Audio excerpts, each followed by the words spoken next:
So somebody asked me how I ended doing trading.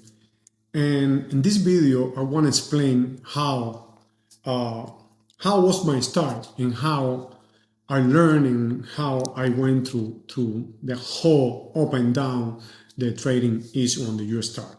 So I started back in 2023 or 24, and back then I used to do everything in paper, how you can see right here. So this is the US dollar against the Japanese yen, and how you can see right here, each one of this bar was bar made by hand. Even the paper, it was doing by hand. Everything that I did there, the angles for the chart, everything, all the numbers of Fibonacci's number, you can see it right here, doing with by hand, by number with the calculator, and all the angles and resistance, support, everything you can see right there in the chart. So that was how I learned. Before doing Forex, I was doing regular stuff. And how I started doing this, my dad, he already passed away.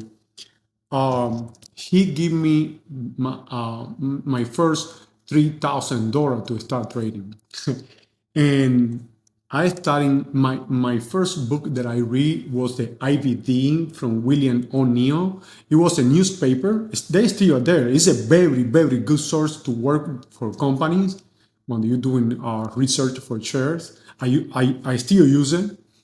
And back then, you just do the newspaper subscription, and they send you the newspaper with the book. And that was how I learned how to invest my money. And I got lucky because I have no almost knowledge, just basic knowledge of how to buy shares and sell shares. And I started to look to Apple. Apple was one of my first company, not the first one, but was one of the first. And I remember buying Apple, I believe it was like $42 or something like that, or little less than that, but around that number. And Apple spiked to $80. So I doubled my money. And I think it made 6,000, 7,000, some money like that. I can't remember. It's too many years. And I was feeling, I was feeling like I was the owner of the sky. And nothing. Literally, I got lucky, and I learned about auction, and I think in my first 5 auctions trade, I was profitable, and I increased my account, I believe, to 20 something dollar or 20,000 something, or a little more than that. And I think by around the 6 months doing trading, I went almost to 60,000 or something like that with Apple, trading just Apple. Apple went from 42 to 140 something. I think it was around, it could be by around the 2012 or 2014, around, I can't remember, I can't recall the cycle year. And I was feeling like I was a beast. I was something out of the moon. So I got some little bit knowledge about shares and things like that. And one friend of mine, he started to talk to me about uh, Forex. So I started to learn about Forex, and this chart right here, that was how I started to understand really the technical analysis. And that how was learned. The reason why I keep this chart is part of my journey, but also one day with the Japanese yen, I was making like a huge amount of money, like a good amount of money. And finished trading. I left my trade. Back then, I was with the kind of concept, no use of trade, stop loss. And I don't know if you guys know, with the stop loss, people think that you put the stop loss and something happened with the news and the stop loss jump you trade. So let's say you have a stop loss, I don't know, $14. And it jumped over because it was too much sell off. It jumped over and landing in $6. The stop loss, you're not going to be out by 14 or 12 that you have your stop loss. You're going to be out whatever the price landing. If it landed $6, that gap, you're going to lose all that money. So that's why it's very dangerous, just because you got a stop loss, just sleep on it and leave it alone like that. With Forex, Forex is something very aggressive. With shares, it's different. Shares more safe. That's why I always tell people you're going to start investing money, you should start with shares. Or if you're going to start with Forex, you should start with very low minimum account until you learn. So something happened with me. I don't know if you guys can remember. I think it was back in 2014 or 2012. A big tsunami was in Japan. I was with an order, open order, and the Japanese yen. It was around, let me see if I had it right here. Yeah, I got it right here. So was this day right there where you see that big bar was the day of the big tsunami in Japan. And I have a long order, like you can see right here. The market was going up and up and up. And that day the market went down and destroyed my account. Because I had my account without a stop loss, I had my account open. I should not have my account open. I went to the shower making like a good amount of money,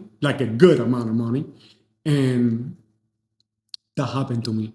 It happened after the news, the market went crazy. It was around, I think it was almost 5 o'clock. I can remember like today. I was in the shower and my phone was nonstop.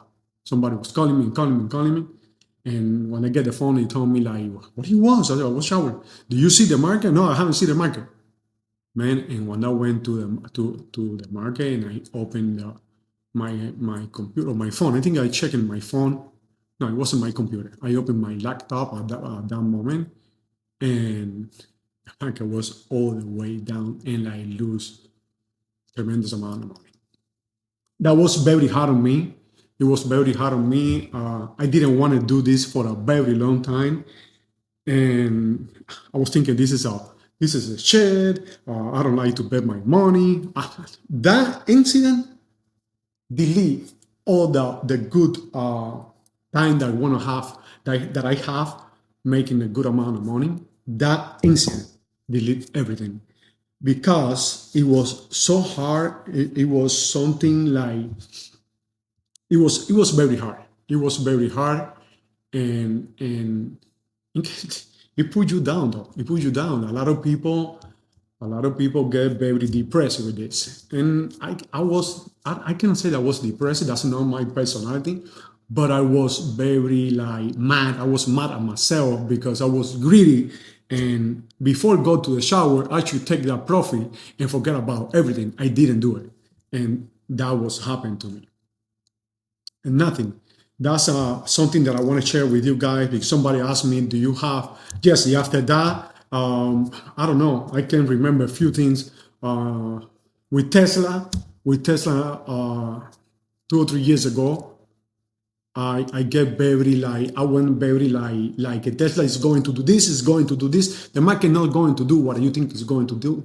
The market going is got the own boss. His is his own boss. So you always the best advice I can give it to anyone. You need to learn how to manage your position, manage your position, manage your risk. That is going to make you successful.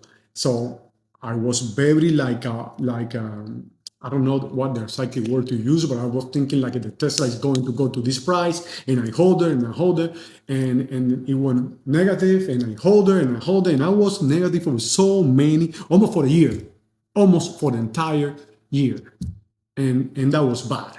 That was bad. Like I told a friend of mine, you have to use pectoral more in order to hold your stomach and your gut when the market's against you in a situation like that. That's why I always say you have to use your stop loss. If you got a bad trade, close that trade, wait till the next day, and wait to the next setup. At least you have shares. Shares you can hold her when this is a good company because it's different. Share always going to go back up. But in Forex, options, stuff like that, guys, don't do it because it's not worth it. It's not worth to do it. And the other thing is, back then, when I lose so much money, was because I think that I knew everything. I didn't, but at that moment, I didn't know nothing. The only way you know if you know something when you're doing this kind of, when you're doing trading, is when you are capable to sustain your account. It's your boss, it's your teacher, it's everything. Your account consistently, 70% or more, you are doing great and you got knowledge. Your strategy is working. It's a lot of strategy. Everything work. Everything work. The thing is, you need to learn how to put everything to work. And at least to me, what happened to me is the more simple you keep it, the better it is.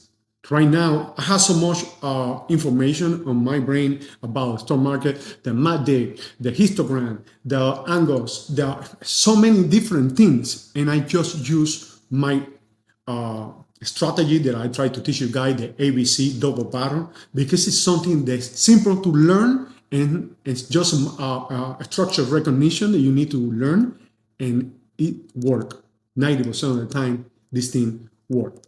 Okay, so this is I just want to share this with you because somebody asking me, and I'm going to do different video. I got a chart like this with the euro when the euro first start, with the British pound, Aussie dollar. I have a lot of things that back then I used to do just by hand.